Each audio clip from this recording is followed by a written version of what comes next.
Hola, hoy vengo a hablaros de Erasmus+. El IES Henri Matisse lleva participando en Erasmus+ desde el año 2017 y tenemos la acreditación para el periodo 2021-2027, que nos permite realizar movilidades por Europa tanto en la ESO como en bachiller, grado medio y grado superior. Entre los destinos que hemos visitado están Reino Unido, Letonia, Polonia, Alemania, Francia, Italia, Eslovaquia y sitios más exóticos como Finlandia, Turquía, Chipre y la Guayana Francesa.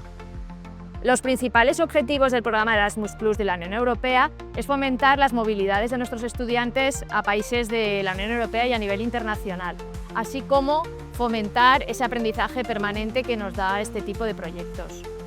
Es un programa que promueve la inclusión y valores fundamentales como la diversidad de otras culturas.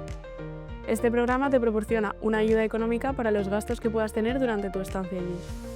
Para poder participar, necesitas pasar por unos criterios de selección que evalúan tu nota media, tus idiomas, tus faltas de asistencia, una entrevista personal y tu currículum Europass. No te lo pienses, apúntate a Erasmus+ y llévate una experiencia inolvidable.